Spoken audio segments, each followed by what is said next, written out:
कहानी की शुरुआत एक बच्चे से होती है। जैसे वो अपनी आंखें खोलता है वो देखता है कि उसके हाथ तो सच में ही काफी छोटे हो चुकी है। इसीलिए वो दौड़ लगाकर बाहर जाता है और देखता है कि आखिरकार उसके आसपास की चीजें कैसी है। वो बाहर देखता है और देखता है कि वो तो किसी किंगडम में है और वो काफी छोटा भी है और इतने में वो नीचे गिर चुका था। लेकिन तभी वहाँ पर दौड़ते दौड़ते एक मेड उसे बचाने के लिए वहाँ पर आ जाती है। दरअसल उस मेड का नाम टिल था और हमारे एमसी का नाम इस वर्ड में वैन रखा गया था। वैन को पता चलता है कि वो इस वर्ड में रीइंकार्नेट हो चुका है और उसके पास अपनी पुरानी जिंदगी की यादें भी थी। उसे पता चलता है कि वो इस नए वर्ल्ड में इसेकाई हो चुका है और यहाँ तक कि वो इस वर्ल्ड में आकर अभी तो सिर्फ और सिर्फ 2 साल का ही है। लेकिन उसके पास काफी ज्यादा इंटेलिजेंसी है और उसकी छोटी स्वॉर्ड बाकी बच्चों से काफी ज्यादा बड़ी है। आगे हम देखते हैं कि उसकी मेट जिसका नाम की टिल था वो उसे बताना शुरू करती है कि आखिरकार वो इस वक्त पर कहाँ है। यहाँ तक कि वैन को इस वर्ल्ड के बारे में भी थोड़ा बहुत पता था और अपनी पुरानी जिंदगी के बारे में भी काफी कुछ नॉलेज थी। वो अपनी मेट को बोलता है, हाँ मुझे काफी कुछ पता है, जैसे कि मेरे 3 भाई है, उनका नाम है मर्सिया,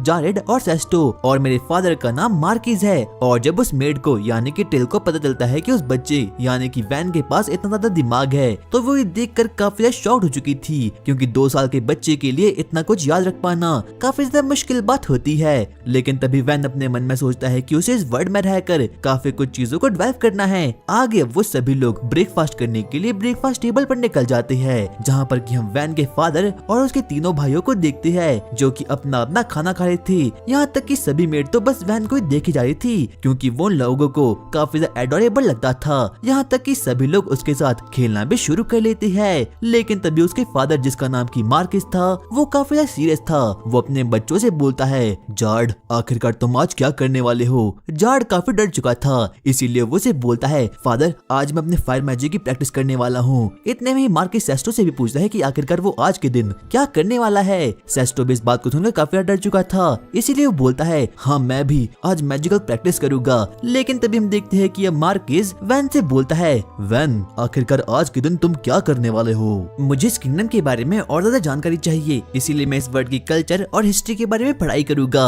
और जब बाकी के भाई उसके इस वर्ड को सुनते हैं तो वो लोग सच में ही काफी ज्यादा शॉक्ड हो चुके थे। यहाँ तक कि मार्किस भी पहले काफी ज्यादा सीरियस था, लेकिन तभी वैन को हंसते हुए बोलता है, तुम मेरे सबसे छोटे बेटे हो, मुझे लग रहा था कि मैं तुम्हें बर्बाद कर रहा हूँ, लेकिन तुम एक जीनियस हो। लगता है मेरा फ्यूचर अच्छे हाथों में है। आगे हम वैन को देखते हैं जो कि वापस से अपने रूम में जाता है और वहाँ पर वो अपनी मेट टिल से बातचीत करना शुरू करता है, जहाँ पर कि वो लोग आपस में बातचीत करना शुरू करते हैं। आगे जाकर वैन को पता चलता है कि इस वर्ल्ड में हर एक आदमी के पास मैजिकल एलिमेंट और मैजिकल एम्पलीट्यूड होता है और वो इस वर्ल्ड में काफी खतरनाक होता है। इस वर्ल्ड में 4 मेजर मैजिकल एम्पलीट्यूड है, जिसमें कि फायर, वाटर, अर्थ और विंड भी शामिल होता है। और जिस किसी के पास भी इनसे अलग मैजिकल एलिमेंट होता है लोग उन्हें निकम्मा और नल्ला समझते हैं। वैन के सभी भाइयों के पास इनमें से ही कुछ ओपी से मैजिकल एलिमेंट पड़े हैं, लेकिन वैन अभी तक 2 साल का है, इसीलिए उसे उसका मैजिकल एलिमेंट नहीं मिला। आगे जाकर वो टिल से और ज्यादा बातचीत करना शुरू करता है, जहाँ पर कि टिल उसे बताती है कि इस वर्ल्ड में लोग मैजिकल स्टोन और मैजिकल क्रिस्टल में अपने माना को एकत्रित करते हैं। लेकिन तभी वहाँ पर बाकी मेड वहाँ पर आकर टिल को ऐसा करने से साफ साफ मना कर देती है, क्योंकि उन्हें लग रहा था कि वैन अभी तक सिर्फ और सिर्फ 2 साल का है और वो इन सभी चीजों को समझ नहीं पाएगा। लेकिन तभी वैन उन्हें बोलता है,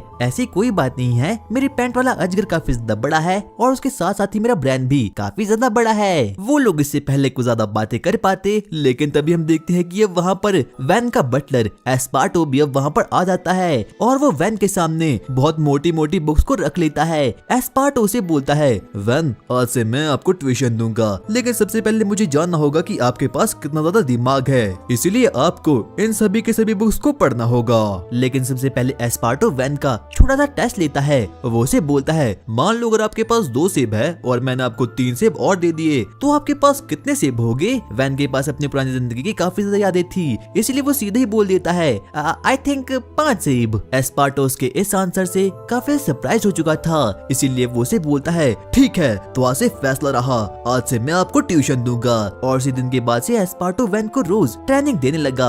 2 साल की कड़ी ट्रेनिंग के बाद अब वैन को लिखना पढ़ना आ चुका था और अब वैन फाइनली 4 साल का हो चुका था। वो बाहर जाता है और अपनी मेट टिल के साथ स्वॉर्ड्समैनशिप चालू करना शुरू कर लेता है, लेकिन उसकी मेट टिल काफी ज्यादा स्ट्रॉन्ग थी, यहाँ तक कि वो उसको टीज करना भी शुरू कर लेती है और वो स्नोबल का मजाक उड़ाना भी शुरू कर देती है। लेकिन तभी वहाँ पर बाकी की मेट्स आती है और वो मेट टिल को बोलती है, टिल तुम्हें ऐसा नहीं करना चाहिए, तुम्हें किसी भी नोवेल का मजाक उड़ाने का का कोई भी अधिकार नहीं है। इसीलिए अब वो लोग वैन को बोलना शुरू करते हैं, मास्टर वैन आपको इस मेड को पनिशमेंट देनी होगी, और ना चाहते हुए भी वैन को अब ऐसा करना ही पड़ता है। वैन टिल की ओर आगे बढ़ता है और उसके माथे पर बस थोड़ा सा मारता है, जिससे कि अब टिल भी ये देखकर काफी शॉक्ड हो चुकी थी और सभी लोगों को लगता है कि जो वो वैन है वो काफी ज्यादा काइंड है। यहाँ तक कि अब वैन 5 साल का भी हो चुका था, वो काफी ज्यादा पढ़ाई भी करता था और साथ साथ में वो काफी ज्यादा स्वॉर्ड्समैनशिप भी ट्रेनिंग करता था। आगे हम देखते हैं कि जो वैन होता है वो अपने से बड़े बच्चों के साथ स्वॉर्ड्समैनशिप की ट्रेनिंग करना शुरू कर लेता है, लेकिन वैन के पास अपनी पास्ट लाइफ का काफी ज्यादा एक्सपीरियंस था, इसीलिए उन बच्चों को एक के बाद एक करके मारना शुरू कर देता है। यहाँ तक कि बाकी बच्चे उसकी इस पावर को देखकर काफी ज्यादा शॉक्ड हो चुके थे, क्योंकि अभी वैन सिर्फ और सिर्फ 5 साल का है और वो बच्चे 10 साल के थे, लेकिन फिर भी वैन उन लोगों को बड़ी आसानी से हरा दिया करता था। यहाँ तक कि सभी लोग उसके इस टैलेंट को देखकर काफी शॉक्ड हो चुके थे। एक दोपहर जब वैन आराम से पेड़ के नीचे बैठकर आराम कर रहा था, लेकिन तभी उसे मिलने के लिए वहाँ पर डेप्यूटी कमांडर डी अब वहाँ पर आता है। वो वैन के हाथ में नोटिस करता है और देखता है कि उसके हाथ में तो कोई भी छाले नहीं है, और इस बात को देखकर वो काफी शॉक्ड रह चुका था, क्योंकि उसे लगता था कि जो वैन है वो रात भर भी स्वॉर्ड्समैनशिप की ट्रेनिंग करता था, क्योंकि उसकी स्किल्स काफी ज्यादा अमेजिंग थी। लेकिन तभी वैन उसे बोलता है, नहीं मैं ऐसा नहीं करता, क्योंकि मुझे स्वॉर्ड ट्रेनिंग करने के लिए काफी कम टाइम मिलता है और बाकी टाइम तो बस मेरा पढ़ने लिखने में जाता है। डी इस चीज को देखकर काफी ज्यादा इम्प्रेस हो चुका था और काफी ज्यादा एक्साइटमेंट में भी आ चुका था। उसे लगता था कि जो वैन है उसके पास काफी ज्यादा स्किल है, इसीलिए वो उसे बोलता है, ठीक है मास्टर वैन, आज से मैं आपको ट्रेनिंग दूंगा, और वो भी खुद से। और वैन को एहसास होता है कि अब उसके लग चुके हैं, अब उसे पूरे दिन स्वॉर्ड की ट्रेनिंग करनी पड़ती थी और रात भर पढ़ना पड़ा था। आगे हम डी को देखते हैं, जो कि अब वैन को ट्रेनिंग देना शुरू करता है। यहाँ तक कि वो वैन पर बिल्कुल भी रहम नहीं दिखाता। वो वैन को बोलता है, आपको 100 स्वॉर्ड की स्विंग करनी होगी, इतना ही काफी नहीं है, आपको थोड़ा और पुश करना होगा। आगे हम देखते हैं कि शाम के समय वैन काफी ज्यादा थक चुका था, क्योंकि उसका स्टेमिना स्वॉर्ड की ट्रेनिंग करके सही में काफी ज्यादा खत्म हो चुका था। वो अपने मन में सोचना शुरू करता है कि अगर उसकी जिंदगी इसी प्रकार से कटती रही तो उसकी ये नई जिंदगी भी बिल्कुल घटिया सी रह जाएगी। इतना ही काफी नहीं था कि तभी डी वैन के पास आता है। वो उसे बोलता है, वैन क्या तुम आराम कर रहे हो? ये आराम करने का वक्त नहीं है, तुम्हें अभी भी ट्रेनिंग करनी चाहिए। क्यों ना तुम मेरे साथ एक एक्सरसाइज करो, तुम बिना बेंच के सहारे आराम से चेयर बनकर खड़े हो जाओ, हा इसमें काफी ज्यादा मजा आने वाला है। वैन डी को देखता है और वो देखकर सच में ही काफी शॉक्ड हो चुका था कि डी तो सच में ही वैसा खड़ा हुआ है। लेकिन तभी अब टिल भी अब वहाँ पर आ चुकी थी। दरअसल वैन को ये जिंदगी काफी ज्यादा अच्छी लग रही है, लेकिन अभी भी उसे अपनी जिंदगी में काफी काम करना पड़ता है और वो अभी तक किसी भी चीज को एक्सप्लोर नहीं कर पाया। इसीलिए वो अपनी मेड टिल को बोलता है, टिल मैं काफी थक चुका हूँ, क्यों ना हम लोग कहीं घूमने चले। और अब टिल भी उसकी बात को मान जाती है। हम वैन और बाकी लोगों को देखती है, जो कि अब मार्केट की ओर घूमना शुरू कर देती है। जाते जाते वो लोग चैम्बर ऑफ कॉमर्स में जाते हैं, जो कि इस पूरे वर्ल्ड की एक कंपनी होती है। लेकिन तभी उनकी नजर एक आदमी पर पड़ती है, जो कि एक छोटे से बच्चे को रस्सी से घसीट कर आगे बढ़ा रहा था। वो उसे बोलता है, गधे के बच्चे जल्दी चल, वरना मैं तेरी टांगे तोड़ दूंगा। वैन इस चीज को देख लेता है, उसे समझ नहीं आता कि आखिरकार ये यहाँ पर हो क्या रहा है। लेकिन तभी वो आदमी वैन और बाकी लोगों को बोलता है, ये मेरा बच्चा है, इसीलिए मैं इसके साथ कुछ भी कर सकता हूँ और मैं इसे बेचने जा रहा हूँ ताकि मुझे कुछ पैसे मिल जाए। वैन को इस बात को सुनकर बिल्कुल भी अच्छा नहीं लगता। यहाँ तक कि टिल भी उसे बताती है कि इस वर्ल्ड में स्लेव होना काफी ज्यादा आम बात है। लेकिन तभी पीछे से अब वहाँ पर रोजेली, जो कि चैम्बर ऑफ कॉमर्स की एक मेंबर होती है, वो वहाँ पर आ जाती है। जैसे वो वैन को देखती है, वो उसे पहचान चुकी थी, क्योंकि वैन इस पूरे के पूरे वर्ल्ड में काफी ज्यादा फेमस था, क्योंकि वो मार्किस का बेटा था। मास्टर वैन, क्यों ना आप लोग हमारे साथ अंदर आओ, हमारे पास आपके लिए काफी नई नई चीजें हैं, जिससे कि आप आराम से प्लॉट को भी डेवलप कर सकते हो। लेकिन तभी वैन रोजेली को उस बच्चे के बारे में बताता है और बताता है कि उसका फादर उसे स्लेवरी के तौर पर बेचने वाला है। लेकिन तभी वैन उसे बोलता है, वैसे मैं इसे खरीदना चाहता हूँ। और कहीं न कहीं अब वो भी इस बात को सुनकर काफी शॉक्ड हो चुकी थी। रोजेली उस बच्चे के फादर को बोलती है, क्या इस बच्चे के पास कोई मैजिकल एम्पलीट्यूड है? लेकिन उसका फादर इस बात को सुनकर काफी ज्यादा गुस्से में आ चुका था। वो उसे बोलता है, हाँ इसके पास है, इसके पास थीफ मैजिक है, यानी कि चोरी करने का मैजिक। लेकिन इस वर्ल्ड में ये मैजिक काफी ज्यादा यूजलेस होता है। इसलिए रोजेली वैन को बोलती है, लगता है इस बच्चे की कीमत सिर्फ और सिर्फ 3 सिल्वर कॉइन होने वाली है। जब उसके फादर को इसके बारे में पता चलता है कि उसका बच्चा किसी भी काम का नहीं है और वो काफी ज्यादा सस्ता भी है, तो उसे इस बात को सुनकर काफी गुस्सा आ जाता है। इसीलिए वो अपने बच्चे को उन लोगों के सामने पीटना शुरू कर देता है और अब वो उसे घसीट कर आगे बढ़ा था। लेकिन तभी वैन उसे ऐसा करने से रोक देता है और बोलता है, मैं इस बच्चे के बदले 5 सिल्वर कॉइन दूंगा। उसका फादर इस चीज को देखकर काफी ज्यादा एक्साइटमेंट में आ चुका था और वहाँ से भाग जाता है। तभी वैन उस बच्चे के पास जाता है। बाद में जाकर वैन को पता चलता है कि उस बच्चे का नाम कैम्सन है। कैम्सन, अब तुम फ्री हो, तुम कहीं भी जा सकती हो। लेकिन बाद में जाकर वैन को पता चलता है कि उसके पास कोई भी घर रहने के लिए नहीं है। इसीलिए वैन डिसाइड करता है कि वो उस बच्चे को अपने साथ रॉयल कैसल में ले जाएगा। लेकिन तभी उसके नाइट्स और मेड उसे बताते हैं कि वो ऐसे ही किसी बच्चे को अपने घर में नहीं रख सकता, बदले में उसे उस बच्चे को स्लेव रखना होगा। लेकिन वैन इस बात को बिल्कुल भी नहीं मानता कि वो किसी को स्लेव के तौर पर रखना चाहता है, लेकिन उसके पास कोई डिफरेंट ऑप्शन भी नहीं था। इसीलिए वो कैम्सन को बोलता है, कैम्सन क्या तुम मेरे स्लेव बनोगे? और कैम्सन को इस बात से कोई भी दिक्कत नहीं थी। रोजली वहाँ पर आती है और अब उन दोनों के बीच स्लेव कॉन्ट्रैक्ट को समन करवा देती है, जिससे कि अब उन दोनों के हाथों पर अब स्लेव सिंबल आ चुका था। अब रोजली का भी वक्त हो चुका था वहाँ से जाने का। रोजली वहाँ से जाती है, लेकिन उसे इस चीज का बिल्कुल भी बिलीव नहीं होता कि किसी नोबल ने उसे थैंक यू बोला है। आगे हम वैन को देखते हैं और अब वो कैम्सन को अपने कैसल में ले जाता है। कैम्सन सच में ही एकदम डिफरेंट पर्सन लग रहा था, लेकिन तभी वैन उसके पास आता है और वो उसे एक कुकी की रिश्वत देता है और बोलता है अगर यहाँ पर डी आया तो उसे बोलना कि मैं यहाँ पर नहीं हूँ। आगे हम देखते हैं कि अब कैम्सन भी उसके इस ऑफर को और उसकी रिश्वत को मान जाता है। और अब इतना कहने के बाद वैन कैम्सन को बोलता है क्या तुमने वो ग्लव्स नहीं पहने जो कि मैंने तुम्हारे लिए लाए थे? लेकिन कैम्सन बोलता है नहीं, मैंने नहीं लाए, क्योंकि मैं इस सिंबल को हर एक आदमी को दिखाना चाहता हूँ। क्योंकि जो कैम्सन होता है वो स्लेव सिंबल को पाकर सच में ही काफी ज्यादा एक्साइटमेंट में आ चुका था। लेकिन वैन के कहने के बाद अब वो फाइनली उन ग्लव्स को पहन लेता है। अचानक से दरवाजे पर कुछ नॉक होती है और वहाँ पर कोई और नहीं बल्कि डेप्टी कमांडर डी अब वहाँ पर आ चुका था ताकि वो वैन की प्रैक्टिस करवा सके। लेकिन तभी वैन अब वहाँ से भाग जाता है। लेकिन तभी डी कैम्सन से बातचीत करना शुरू करता है, लेकिन कैम्सन बड़ी आराम से झूठ बोलता है मास्टर वैन तो यहाँ पर नहीं है। लेकिन अब डी को पता चल चुका था कि ये बच्चा झूठ बोल रहा है, इसीलिए वो वैन की जगह कैम्सन को ही अपने साथ ट्रेनिंग करने के लिए ले जाता है। अचानक से वैन वहाँ पर आता है और बोलता है हाँ, शुक्र है मैं बाल बाल बचा। कुछ समय गुजरने के बाद वैन फाइनली 8 साल का हो चुका था और सभी के सभी लोग उसी के बारे में बात कर रहे थे, क्योंकि आज के दिन ही उसका मैजिकल एम्प्लीट्यूड टेस्ट होने वाला है और सभी लोगों को पता चल पाएगा कि आखिरकार वैन के पास कौन सा मैजिकल टाइप है। लेकिन तभी हम वैन और उसकी फैमिली को देखते हैं, लेकिन अब सब कुछ बदल चुका था और अब बाकी लोगों को इस बारे में पता चुका था कि वैन के पास कोई भी इम्पोर्टेंट एलिमेंट नहीं है जैसे कि फायर, वाटर या फिर विंड, बल्कि उसके पास तो एकदम घटिया सा मैजिकल टाइप है जिसका नाम है प्रोडक्शन मैजिक। मार्किस जो उसका फादर था वो उसे बोलता है आखिरकार ऐसे कैसे हो सकता है? तुम्हारी लेट मदर मीरा के पास फायर मैजिक था, यहाँ तक कि मेरे पास भी फायर मैजिक था, लेकिन तुम्हारे पास इतना घटिया सा मैजिक आखिरकार कैसे हो सकता है? मार्किस अब वैन से काफी ज्यादा चिढ़ चुका था क्योंकि उसके पास बिल्कुल भी अच्छा मैजिकल एम्प्लीट्यूड टाइप नहीं था और ये इस पूरे वर्ल्ड में सबसे वीक मैजिकल टाइप होता है जिसका नाम होता है प्रोडक्शन मैजिक। प्रोडक्शन मैजिक की हेल्प से कोई भी आदमी किसी भी चीज को क्रिएट कर सकता है जैसे कि स्वॉर्ड, नाइफ या फिर बाकी चीजें, लेकिन ये चीजें तो इस वर्ल्ड में बिना मैजिक के बनाई जा सकती है। इसीलिए मार्किस अब वैन से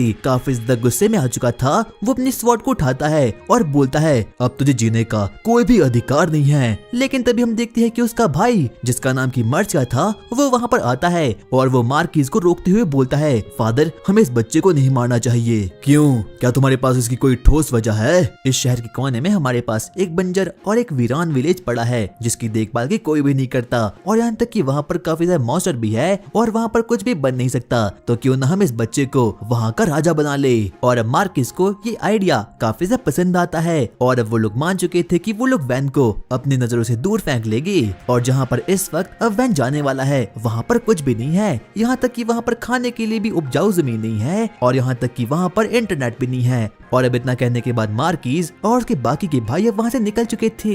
लेकिन तभी मर्सिया वैन से बातचीत करना शुरू करता है। वो उसे बोलता है छोटे भाई मुझे माफ करना, आपकी ही वजह से मैं जिंदा रह पाया हूँ। और अब अगले ही दिन वैन अपने घर को छोड़ने के लिए एकदम रेडी हो चुका था। वो अपने सामान को पैक करके अब आगे बढ़ने वाला था, लेकिन तभी उसकी मेड जिसका नाम किटेल था वो दौड़ते दौड़ते अब उसके पास आती है और वो उसे बोलती है मास्टर मैं आपकी पर्सनल मेड हूँ, इसीलिए मैं भी आपके साथ आना पसंद करूंगी। और अब वैन के पास कोई भी ऑप्शन नहीं था, इसलिए ना चाहते हुए भी उसे टिल को अपने साथ ले जाना ही पड़ता है। लेकिन तभी अब वहाँ पर डेप्यूटी कमांडर डी भी अब वहाँ पर आ चुका था।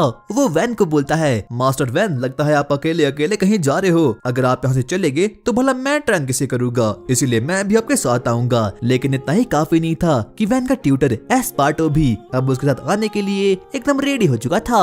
और अब वैन अपने मन में बोलता है लगता है मेरे लग चुके हैं। और अब इतना कहने के बाद वैन और बाकी लोग उस विलेज की ओर निकल जाते हैं। लेकिन तभी हम लोग देखते हैं कि किंगडम के हर एक लोग वैन को फेयरवेल दे रहे थे, क्योंकि सभी लोगों को वैन काफी ज्यादा पसंद था। और अब वो लोग वैगन में बैठकर आगे बढ़े थे। लेकिन तभी हम लोग वैन को देखते हैं। वैन अपने हाथों में कुछ स्टिक को रखता है और उस पर प्रोडक्शन मैजिक का यूज करके वहाँ पर एक डैगर जैसे दिखने वाली नाइफ को वहाँ पर समन करवा देता है। और यही असली पावर थी असली प्रोडक्शन मैजिक की। वो प्रोडक्शन मैजिक की हेल्प से कुछ भी क्रिएट कर सकता है। लेकिन तभी हम वैन, टेल और कैम्सन को देखते हैं और अब वो लोग उसी विलेज की ओर आगे बढ़ना शुरू करते हैं। इतने में ही वैन और कैम्सन आपस में बातचीत करना शुरू करते हैं, जहाँ पर कि वैन कैम्सन को बोलता है कैम्सन अगर तुम चाहो तो तुम मेरे स्लेव नहीं भी बन सकते हो और इस विलेज में फ्री होकर जी सकते हो। लेकिन तभी कैम्सन उसे बोलता है मास्टर अब मैं ऐसा कुछ भी नहीं करूँगा, क्योंकि मैंने कसम खा ली है कि मैं जीने से मरने तक सिर्फ और सिर्फ आपकी ही सेवा करूँगा। वो लोग आगे बढ़े रहते। लेकिन तभी हम लोग देखते हैं कि अचानक से डी और बाकी लोग अचानक से रुक जाते हैं। बाद में जाकर उन लोगों को पता चलता है कि जिस विलेज में वो जा रहे हैं उस विलेज पर तो पहले ही कोई आर्मी या फिर कोई चोर लोग अटैक करे हैं, जिससे कि सभी के सभी लोग इस बात को देखकर काफी ज्यादा शॉक्ड हो चुके थे।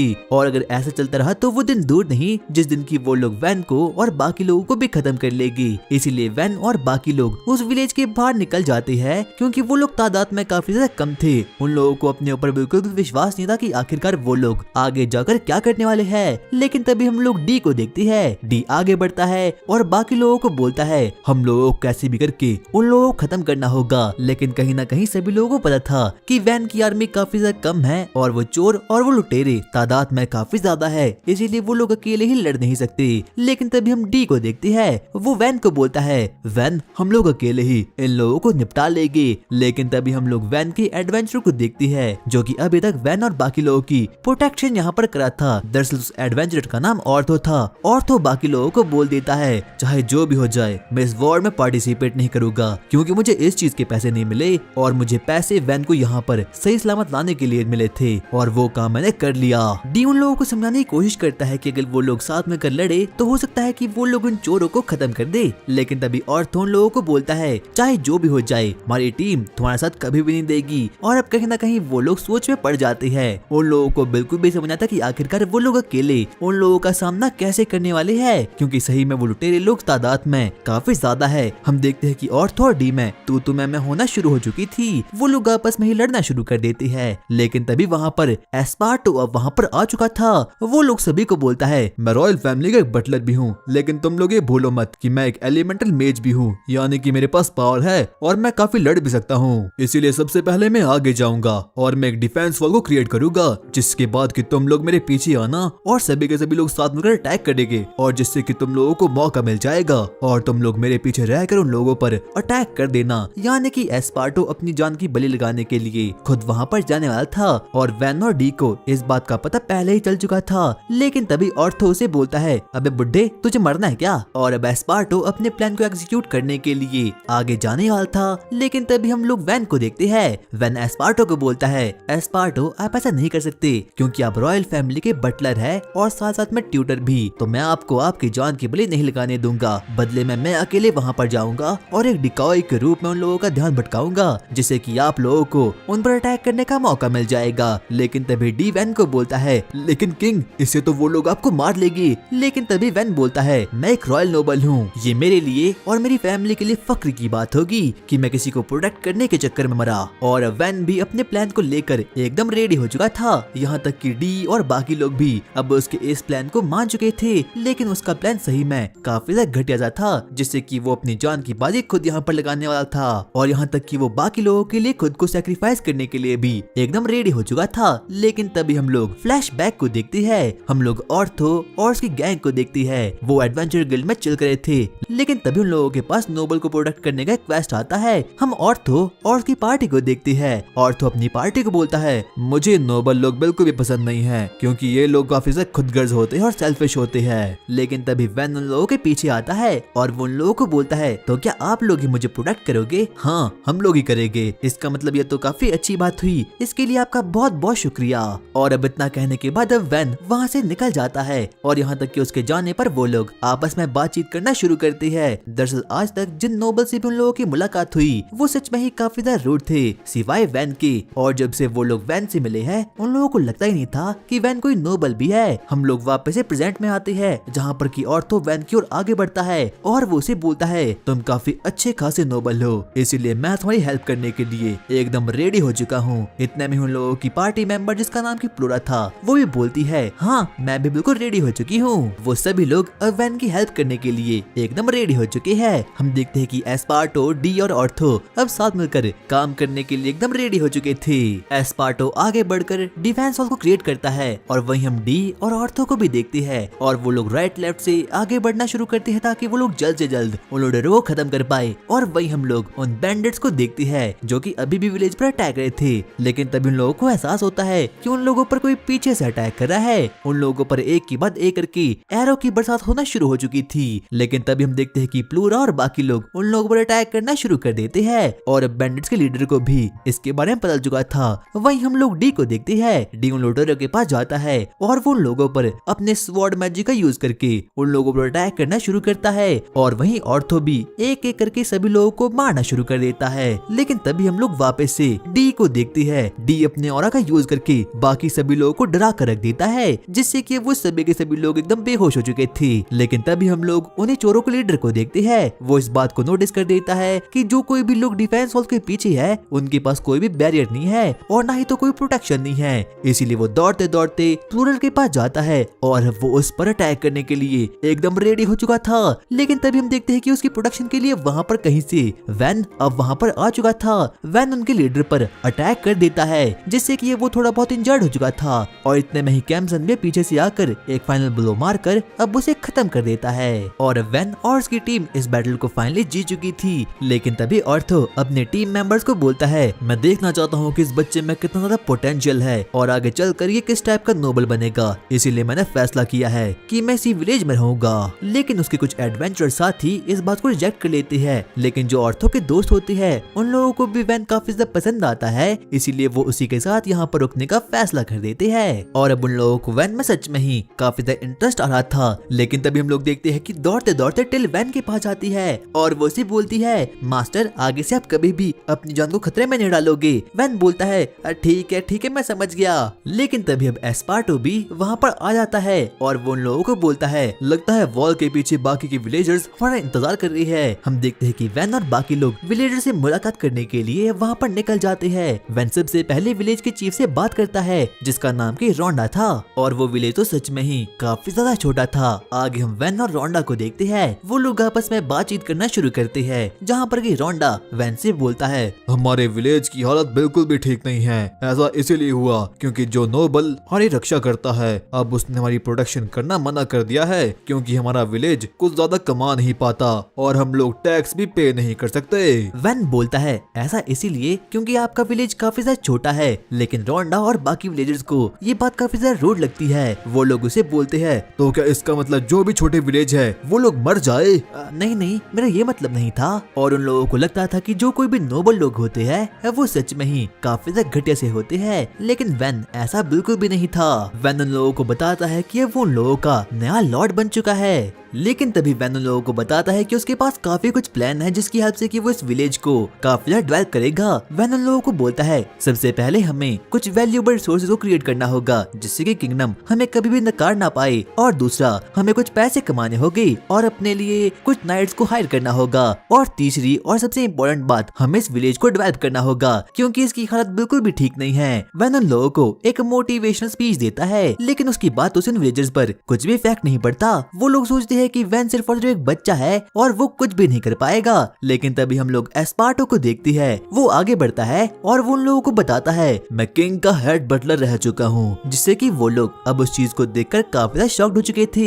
यहाँ तक कि डेप्यूटी कमांडर डी भी आगे जाता है और वो उन लोगों को बताता है कि आखिरकार वो कौन सी चीज है और उन लोगों को वैन पर ट्रस्ट करना होगा। उन लोगों का नाम सुनकर अब उन विलेजर्स को वैन पर थोड़ा बहुत ट्रस्ट हो चुका था क्योंकि डी का नाम और एस्पार्टो का नाम पूरे किंगडम में काफी ज्यादा मशहूर था और अब रोंडा को भी लग चुका था कि ये लोग जरूर कुछ ना कुछ तो उखाड़ ही लेंगे। लेकिन तभी हम लोग वैन को देखती है। वैन उन लोगों को बताता है कि उन लोगों को सबसे पहले फार्मिंग करनी होगी और दूसरा एक डिफेंसिव वॉल को क्रिएट करना होगा। लेकिन तभी उनमें से एक विलेजर बोलता है, हम ऐसा नहीं कर सकते क्योंकि जो कुछ भी हम लोग फार्मिंग करते हैं हमसे 30% कट जाता है। लेकिन तभी वैन उन लोगों को बोलता है, ठीक है, तो जब तक हमारा विलेज डेवलप नहीं हो जाता तब तक हम लोग तुमसे सिर्फ और सिर्फ 10% का टैक्स लेंगे। और जिससे कि अब वो सभी के सभी फार्मर्स इस बात को सुनकर सच में ही काफी ज्यादा खुश हो चुके थे। लेकिन तभी अब वो लोग आगे का प्लान बनाना शुरू करते हैं कि वो लोग इस विलेज को कैसे डेवलप करेगी। सबसे पहले हम वैन को देखते हैं। वैन एस्पार्टो से बोलता है, एस्पार्टो, क्या तुम अपने मैजिक से अर्थफॉल को क्रिएट कर सकते हो? लेकिन तभी एस्पार्टो बोलता है, हाँ मैं ऐसा कर तो सकता हूँ, लेकिन मेरी वॉल लॉन्ग लास्टिंग नहीं है। जब मेरा माना खत्म हो जाएगा उसके साथ साथ ही मेरी बनाई गई वॉल भी खत्म हो जाएगी। एस्पार्टो अपने मैजिक का यूज करके एक अर्थ वॉल को क्रिएट कर देता है। और अब हम लोग बाकी के लोगों को देखते हैं। डी और वैन अपने अपने कामों पर निकल जाते हैं। वैन अपने दोस्तों के साथ एक जंगल में जाता है जहाँ पर कि वो अपने हाथों में कुछ वुड्स को ले लेता है और अब उन वुड्स पर अपने प्रोडक्शन मैजिक का यूज कर देता है। जैसे वो अपने प्रोडक्शन मैजिक का यूज करता है हम देखते हैं कि अचानक से वो वुड्स माइक्रोफाइबर के एक अजीब ब्लॉक में कन्वर्ट हो चुकी थी। और माइक्रोफाइबर मॉडर्न वर्ल्ड का काफी खतरनाक सा एलिमेंट होता है। लेकिन जब टिल और कैम्सन उस ब्लॉक को देखती है तो उन लोगों को कुछ भी समझ नहीं आता क्योंकि उन लोगों को माइक्रोफाइबर के बारे में कुछ भी पता नहीं था। आगे हम अब ऑर्थो और उसकी एडवेंचर पार्टी को देखते हैं और अब वो लोग वैन के पास आ चुके थे। उन लोगों को भी समझ आता कि आखिरकार ये छोटे छोटे से ब्लॉक क्या है। लेकिन तभी वैन उन लोगों को बोलता है, क्यों ना तुम लोग इन ब्लॉक्स पर अपनी स्वॉर्ड का इस्तेमाल करो। ऑर्थो एक ब्लॉक को पकड़ता है और अब उस पर स्वॉर्ड मारना शुरू कर देता है। लेकिन स्पेशली उस ब्लॉक को कुछ भी नहीं होता और इस चीज को देखकर ऑर्थो और बाकी लोग सच में ही काफी ज्यादा हैरान हो चुके थे। देखते ही देखते वैन अपने प्रोडक्शन मैजिक का यूज करके बहुत से एलिमेंट्स को बना देता है। उसे पता चलता है कि उसकी रियल पावर नहीं है बल्कि उसकी रियल पावर तो कुछ और ही है। प्रोडक्शन मैजिक यूज करना सच में ही काफी ज्यादा मुश्किल होता है। लेकिन वैन के लिए ये बात बिल्कुल भी सही नहीं है। बाकी लोग अपने प्रोडक्शन मैजिक का यूज करके एक ही आइटम को बना सकते हैं लेकिन वैन एक क्या 100 आइटम्स को भी बना सकता है। हम वैन को देखते हैं वो अपने प्रोडक्शन मैजिक का यूज करके एक स्वॉर्ड को क्रिएट कर देता है जो कि कैम्सन को काफी अच्छी लगती है। इसलिए वैन कैम्सन को उस स्वॉर्ड को गिफ्ट कर देता है और अब कैम्सन उस चीज को पाकर काफी खुश हो चुका था। लेकिन तभी अब वहाँ पर टिल भी अब वहाँ पर आती है। वो वैन से बोलती है, क्या आप मेरे लिए भी कुछ बनाओगे? वैन अपने प्रोडक्शन मैजिक का यूज करके उसके लिए एक एक्स को बना लेता है। लेकिन टिल इस चीज को पाकर बिल्कुल भी खुश नहीं थी। इसीलिए वैन अपने मन में डिसाइड करता है कि वो बाद में जाकर टिल के लिए कुछ अच्छी सी एक्सेसरी को बना लेगा। वैन रात के समय के लिए अपने मन में सोच रहा था, लगता है मुझे यहाँ पर अपने कैसल को भी क्रिएट करना होगा। अगली सुबह रोंडा और बाकी लोग भी अब वहाँ पर आ चुके थे। वो लोग वैन को देखते हैं जो कि अपने माइक्रोफाइबर ब्लॉक की हेल्प से एक रूम को क्रिएट करना शुरू करते हैं। लेकिन तभी रोंडा उन लोगों को पूछता है, आखिरकार आप लोग ये क्या कर रहे हो? वैन उन लोगों को बताता है कि यहाँ पर वो लोग अपने कैसल को क्रिएट करने वाले हैं। लेकिन रोंडा और बाकी लोगों को इस चीज पर बिल्कुल भी विश्वास नहीं होता। हम वापस से वैन को देखते हैं। वैन अपने दिमाग में प्रोडक्शन मैजिक चैंट करना शुरू कर लेता है और अचानक से वहाँ पर बनकर एक बहुत बड़ा कैसल भी अब वहाँ पर आ चुका था। सभी के सभी लोग उस चीज को देखने के लिए अब वहाँ पर आ चुके थे और जब बाकी के लोग उस चीज को देखते हैं तो वो लोग सच में ही काफी ज्यादा शॉक्ड हो चुके थे। उन लोगों को बिल्कुल भी विश्वास नहीं होता कि कोई छोटा सा बच्चा इतना कुछ भी कर सकता है। अभी तक वैन को लगता था कि उसका मैजिक सच में ही काफी ज्यादा यूजलेस है, लेकिन जब से उसने कैसल बनाया है और बाकी की चीजें बनाई है तब से उसे एहसास हो चुका है कि उसका प्रोडक्शन मैजिक सच में ही काफी यूजफुल है। लेकिन तभी वैन अपने मन में बोलता है, लगता है ये काफी बड़ा बन गया। वैन की प्रोडक्शन मैजिक को देखकर सच में ही लोग काफी ज्यादा हैरान हो चुके थे। उन लोगों को बिल्कुल भी विश्वास नहीं होता कि एक छोटे बच्चे के पास इतना ज्यादा माना भी हो सकता है, क्योंकि वैन ने एक सेकंड में ही इतने बड़े कैसल को वहां पर क्रिएट कर दिया था। लेकिन वैन का मानना अभी भी ये था कि किसी भी रॉयल कमांडर के पास या फिर किसी रॉयल लॉर्ड के पास एलिमेंटल मैजिक होना जरूरी होता है ताकि वो अपने लोगों को प्रोटेक्ट कर पाए, ना कि प्रोडक्शन मैजिक जिससे कि वो सिर्फ और सिर्फ न्यू न्यू चीजों को क्रिएट कर सकता है। लेकिन तभी वहाँ पर टिल और कैम्सन वहाँ पर आते हैं और वो बोलते हैं, नहीं मास्टर वैन, ऐसा बिल्कुल भी नहीं है। लेकिन वैन को लगता है कि वो लोग तो बस उसके साथ मजाक कर रहे हैं। अब इतने में ही एस्पार्टो भी वहाँ पर आ चुका था। वो उसे बताता है कि एक असली लॉर्ड का मतलब ये है जो अपने लोगों की लाइफ को और ज्यादा इजी बना सके, और वैन की प्रोडक्शन मैजिक से ऐसा होना बिल्कुल संभव हो चुका है। तभी हम देखते हैं कि अब डी और ऑर्थो भी उसकी हाँ में हाँ मिलाना शुरू करते हैं और अब उन लोगों को वैन का प्रोडक्शन मैजिक सच में ही काफी अच्छा लग रहा था। लेकिन तभी वैन गलती से बोल देता है, अगर तुम लोग मेरे पास कुछ वुड्स ले आओगे तो मैं तुम्हारे लिए घरों को भी बना सकता हूँ। जिस बात को सुनकर की ऑर्थो और डी तो फुल मोटिवेटेड हो चुके थे। वो लोग बिल्कुल रेडी हो चुके थे कि आखिरकार वैन के पास सबसे पहले कौन लकड़ियाँ लेकर आएगा। लेकिन तभी अब वहाँ पर ओल्ड मैन रोंडा अब वहाँ पर आ चुका था। वो वैन से बोलता है, क्या तुम सच में हमारे लिए घरों को बना सकते हो?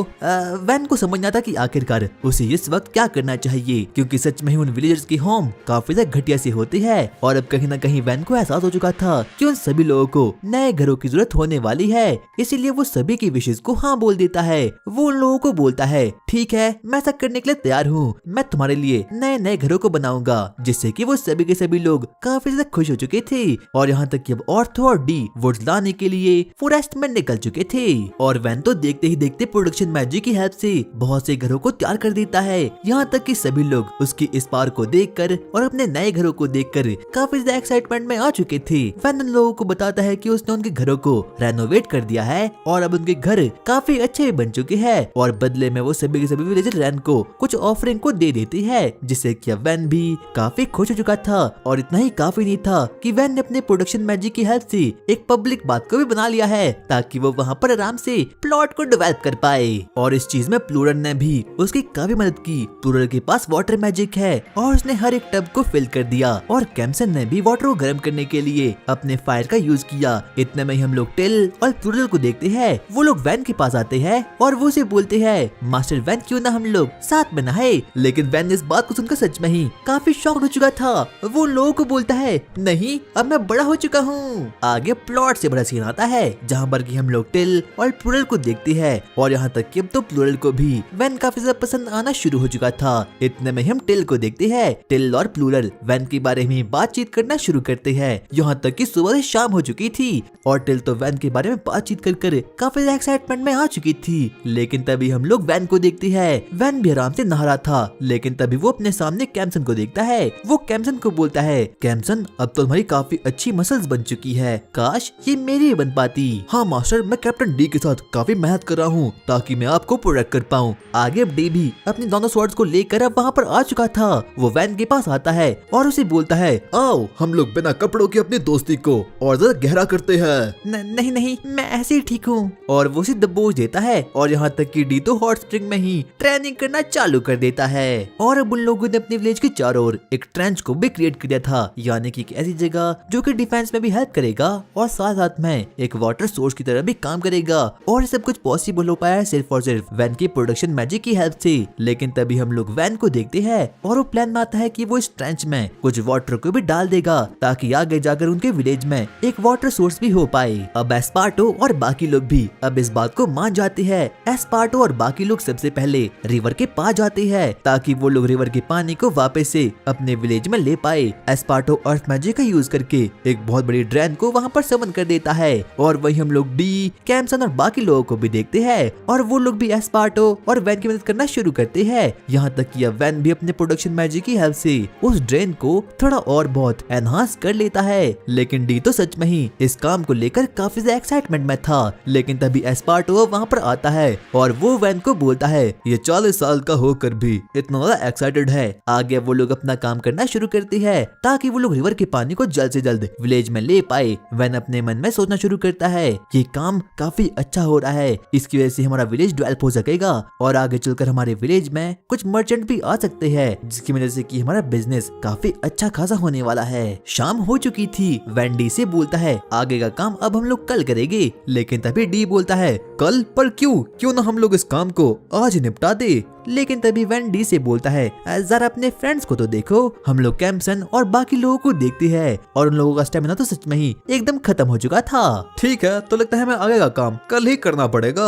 और वैन और एस्पार्टो तो डी के स्टेमिना को देखकर सच में ही काफी शॉक्ड हो चुके थे। अबे ये कौन सी गोली खाता है? और अब उन लोगों का काम फाइनली खत्म हो चुका था। वो लोग गेट्स को ओपन कर देते हैं, जिससे कि अब रिवर का पानी ड्रेन के थ्रू उन लोगों के विलेज के चारों ओर निकल चुका था। और ये पानी उनकी विलेज की काफी मदद करने वाला है और यहाँ तक कि ये पानी तो उनका डिफेंस में भी काफी मदद करेगा। लेकिन तभी एस्पार्टो वैन के पास आता है और वो उसे बोलता है क्यों ना हम लोग एक वाटर रिजर्वर को बना ले। और वैन को ये आइडिया सच में ही काफी इंटरेस्टिंग लगता है, इसीलिए वो 2 सेकंड के अंदर ही अपनी प्रोडक्शन मैजिक की हेल्प से एक लेक को वहाँ पर क्रिएट कर देता है ताकि ये उन लोगों के वाटर को रिजर्व कर पाए। और रॉन और बाकी लोग भी विलेज की डेवलपमेंट को देखकर काफी ज्यादा खुश हो चुके थे। लेकिन तभी हम लोग वैगन में 2 क्यूटीज को देखते हैं। उनमें से एक लड़की दूसरी को बोलती है, लेडी आर्ट क्या आप जाग चुकी हो? हाँ मैं जाग चुकी हूँ। लेडी पाने मेरा, मुझे भी आपके जैसे प्लॉट्स चाहिए। क्या ये 106 है? आगे वन विलेज के चारों ओर एक कंक्रीट की वॉल को बनाकर रेडी कर देता है जो कि उनकी डिफेंस वॉल की तरह काम करेगी और उसके रहते तो कोई भी लुटेरे या फिर बैंडिट्स इस पर अटैक नहीं कर पाएंगे। और वैन को अभी भी इस चीज में थोड़ी बहुत कमी लग रही थी, इसीलिए वो उस कंक्रीट की वॉल के ऊपर बो और एरो को वहाँ पर समन कर देता है। लेकिन ये बो और एरो मॉडर्न वर्ल्ड के थे,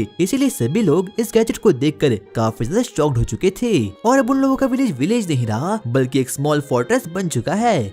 और तभी डी कहता है अगर लॉर्ड मार्किस को मास्टर वैन के इस टैलेंट के बारे में पता होता तो वो उन्हें कभी भी अपने घर से बाहर नहीं निकालते और हो सकता है कि वो मास्टर वैन को एडवाइजर या फिर डेवलपमेंट का चीफ बना सकते थे। लेकिन एस्पार्टो इस चीज से साफ साफ मना कर देता है। आगे वो लोग आपस में बातचीत करना शुरू करते हैं कि आखिरकार वैन की असली पावर क्या है, क्या उसकी पावर एलिमेंटल मैजिक है या फिर प्रोडक्शन मैजिक। एस्पार्टो का मानना था कि वो अपने सिटीजन की सिर्फ और सिर्फ प्रोटेक्शन मैजिक से प्रोटेक्शन ही कर सकता है, ना कि फाइट कर सकता है। लेकिन डी को अपने स्टूडेंट और मास्टर वैन पर पूरा का पूरा विश्वास था कि वो फाइट की हेल्प से भी और अपने एलिमेंटल मैजिक के हेल्प से भी बाकी लोगों की जिंदगी को बचा सकता है। लेकिन तभी वैन उन लोगों को बोलता है ये इम्पोर्टेंट नहीं है कि तुम्हारे पास किस टाइप का मैजिक है, डिपेंड करता है कि तुम अपने गोल की तरफ कितना ज्यादा मेहनत करते हो। और इस बात को सुनकर तो डी और एस्पार्टो भी काफी ज्यादा खुश हो चुके थे। मास्टर वैन आप तो सच में काफी ज्यादा कमाल के हो, मुझे आप पर पूरा विश्वास है कि आप इस लैंड को भी काफी डेवलप कर लोगे। लेकिन तभी बातें करते करते अचानक से वैन को काफी भूख लग चुकी थी, इसलिए टिलो से जल्दी से कुछ खाने के लिए दे देती है। लेकिन बाद में जाकर वो लोग आपस में बातचीत करते हैं और जहाँ पर कि वैन को इस चीज के बारे में पता चलता है कि उन लोगों के पास फूड रिसोर्सेज काफी ज्यादा कम पड़ा है। एस्पार्टो से बोलता है मास्टर लगता है हमें इस विलेज के लिए कुछ ऐसी चीज को ढूंढना होगा जिसे कि हम बेच भी सकते हैं और इस विलेज की एक रेगुलर इनकम भी हो जाए। और अब वैन भी सोचने लग जाता है कि आखिरकार वो लोग ऐसी कौन सी चीज को बेच सकते हैं जिससे कि वो लोग इस विलेज की एक रेगुलर इनकम को हायर कर ले। और यहाँ तक कि यहाँ पर तो कोई मर्चेंट भी नहीं आता। लेकिन तभी वैन एस्पार्टो को बोलता है हमारे पास ऐसी काफी फसल है और टूल्स तो वैसे भी मैं अपने प्रोडक्शन मैजिक की हेल्प से बना ही सकता हूँ। लेकिन तभी एस्पार्टो उसे बोलता है हाँ आप बात तो सही बोल रहे हैं, लेकिन हमारे पास काफी इंग्रेडिएंट्स की कमी है, जैसे कि हमारे पास आपके फेवरेट स्वीट्स को बनाने के लिए कोई भी इंग्रेडिएंट नहीं है। और जब वैन इस चीज को सुनता है तो वो सच में ही काफी शॉक्ड हो चुका था। वो एस्पार्टो को बोलता है क्या ऐसे कैसे हो सकता है? और वैन सच में ही काफी सीरियस हो चुका था। वो बोलता है लगता है हम लोगों को एक इंडस्ट्री को क्रिएट करना होगा, अगर तुम लोगों के पास कोई प्लान है तो जल्दी से मुझे बताओ। सबसे पहले कैम्सन बोलता है क्यों ना हम लोग उन ब्लॉक्स को बेचे जो कि आप बनाते हो। नहीं, मैं इस प्लान को रिजेक्ट करता हूँ। इतने में ही टेल बोलती है क्यों ना हम लोग मॉन्स्टर हंटिंग करके मॉन्स्टर को बेचे। नहीं, मैं इस प्लान को भी रिजेक्ट करता हूँ। और अब एस्पार्टो भी अब सोच में पड़ चुका था कि आखिरकार उन लोगों को ऐसी कौन सी चीज को बेचना चाहिए जिसकी वजह से कि इस विलेज की एक रेगुलर इनकम हो जाएगी और धीरे धीरे करके उनका विलेज भी काफी डेवलप हो जाएगा। अब कैम्सन और टेल मोटे एडवेंचर के पास ट्रेनिंग करने के लिए जाते हैं और जहाँ पर कि वो मोटा एडवेंचर वैन को बोलता है वैन लगता है लोग तुम्हारी कुछ ज्यादा ही रिस्पेक्ट करते हैं। मैंने लोगों से कहा कि मुझे लोगों के वेपन देखने हैं और उन्हें ट्रेनिंग करनी है, लेकिन ये लोग अपने वेपन्स को कभी भी यूज नहीं करते क्योंकि इन वेपन्स को तुमने बनाया है। और तब जाकर वैन को पता चलता है कि जो स्वॉर्ड और जो एक्स उसने कैम्सन और टेल को दी थी वो उसे कभी भी यूज नहीं करते और एक ट्रेजर की तरह अपने पास रखती है। लेकिन तभी वो मोटू एडवेंचर अपनी एक ऑर्क नाइट शील्ड को वहाँ पर निकाल देता है और वो उन लोगों से बोलता है वैसे मुझे भी अपनी इस ऑर्क शील्ड को ट्राई करना है, क्यों ना हम लोग ट्रेनिंग करें। और वैन के कहने पर कैम्सन अपनी स्वॉर्ड से उस शील्ड पर अटैक कर देता है और वो स्वॉर्ड से उस शील्ड को बस टच ही करता है। लेकिन तभी वो शील्ड अब 2 हिस्सों में कट चुकी थी। उस मोटू एडवेंचर को इस चीज पर बिल्कुल भी विश्वास नहीं होता। क्या मेरी प्रीशियस शील्ड, मैंने इसे बस अभी तो बनाया था। और वैन भी इस चीज को देखकर काफी सरप्राइज हो चुका था, क्योंकि जो कैम्सन की स्वॉर्ड है वो सिर्फ और सिर्फ वुड की बनी हुई है और कोई भी वुड की स्वॉर्ड इतना स्ट्रॉन्ग नहीं होती। और इतने में ही वैन अपने प्रोडक्शन मैजिक का यूज करके उस शील्ड को वापस से रीजनरेट करवा देता है। लेकिन तभी पीछे से वहाँ पर ऑर्थो आता है और वो वैन को बोलता है, लॉर्ड वैन मुझे आप सही टाइम पर मिले, मैंने कुछ माइन करके कुछ ओर्स को यहाँ पर ले आया है, क्या आप इनमें से किन्हीं चीजों को खरीदना चाहते हो? और अब तो वैन भी इस चीज को देखकर सच में ही काफी एक्साइटमेंट में आ चुका था। वो ऑर्थो से बोलता है, वैसे तुमने इन्हें लाया कहाँ से? मैंने इन सभी चीजों को डीप फॉरेस्ट से माइन करके लाया जो कि एक माउंटेन में है। देखिए मेरे पास सिल्वर, कॉपर, यहाँ तक कि गोल्ड के भी कुछ और है और साथ ही साथ में मेरे पास एक रेयर और एक मिथरल और भी है। और वैन तो उस चीज को देखकर सच में ही काफी ज्यादा शॉक्ड हो चुका था, क्योंकि मिथरल और इस वर्ल्ड में काफी ज्यादा रेयर होता है। लेकिन वैन सोच में पड़ चुका था। वो उसे बोलता है, पर आखिरकार इन और को आज तक किसी ने माइन क्यों नहीं किया? शायद से उस जगह को आज तक किसी ने एक्सप्लोर ही नहीं किया। हाँ तुम सही भी हो सकते हो। वैसे क्या मैं इस आयरन ओर को यूज कर सकता हूँ? हाँ आप कर सकते हो। उसके बाद वैन अपने हाथों में उस आयरन ओर को ले लेता है और उस पर प्रोडक्शन मैजिक का यूज करना शुरू कर देता है। और अचानक से वैन उस आयरन ओर को एक ब्लॉक में कन्वर्ट कर देता है। लेकिन तभी वो मोटू एडवेंचरर उसके पास आता है और वो उसे बोलता है, लॉर्ड वैन क्या आप प्लीज मेरे लिए एक छोटी और एक बड़ी स्वॉर्ड को बना सकते हो? मैंने तुम्हारी शील्ड को तोड़ा था तो इतना तो मैं कर ही सकता हूँ। और अब वैन उस आयरन ब्लॉक पर अपने प्रोडक्शन मैजिक का यूज कर लेता है। और ये पहली बार था कि जब वो किसी आयरन की आइटम को बना रहा था, अचानक से वैन ने उस आयरन की एक छोटी सी स्वॉर्ड को वहाँ पर क्रिएट कर दिया था। वैन एक और ब्लॉक को अपने हाथों में लेता है और वो देखते ही देखते एक बहुत बड़ी आयरन की स्वॉर्ड को बना लेता है। और अब इस चीज को देखकर वो एडवेंचर लोग काफी से एक्साइटमेंट में आ चुके थे। वो सभी लोग वैन को बोलते हैं, लॉर्ड वैन प्लीज हमारे लिए भी एक स्वॉर्ड को बना दीजिए। वैन मिथरल ओर पर प्रोडक्शन मैजिक करने का सोचता है, लेकिन तभी अब वहाँ पर एस्पार्टो भी अब वहाँ पर आ चुका था। वो मिथरल ओर को देखता है और बोलता है, क्या मिथरल ओर? ये तो काफी अनयूजुअल है, क्योंकि मैंने आज तक कभी नहीं सुना कि माउंटेन्स में भी मिथरल ओर होता है। लगता है हमारे आसपास जरूर कोई ना कोई डंजन होगा। सभी एडवेंचर्स और बाकी लोग एस्पार्टो की इस स्टेटमेंट से काफी ज्यादा शॉक्ड हो चुके थे, क्योंकि वो लोग इस बात पर बिल्कुल भी बिलीव नहीं करते कि यहाँ पर कोई डंजन भी हो सकता है। लेकिन तभी एस्पार्टो वान को बोलता है, लॉर्ड वान अगर हमने डंजन को डिस्कवर कर लिया तो हमारी किस्मत पूरी तरीके से बदल जाएगी। बहुत से लोग, बहुत से मर्चेंट और भी बहुत सी चीजें यहाँ पर आ जाएगी। क्या एक नया डंजन? हाँ अगर हमने गलती से भी एक डंजन को फाइंड कर लिया तो हमारा विलेज नहीं बल्कि एक सिटी बन जाएगा। ये तो काफी ज्यादा इंटरेस्टिंग है। और डंजन में उन लोगों को बहुत सी चीजें मिल सकती है, जैसे कि जेम्स, नेशनल ट्रेजर और यहाँ तक कि बाकी की चीजें भी। और अगर किसी भी गिल्ड को डंजन के बारे में खबर होती है तो वो अपनी न्यू ब्रांचेस पास वाली विलेज में एस्टेब्लिश कर लेते हैं, जिससे कि उस विलेज को भी काफी ज्यादा फायदा होता है। लेकिन अभी के लिए अगर उन लोगों ने डंजन को फाइंड भी कर लिया तो इसके बारे में आसपास वाले किंगडम को भी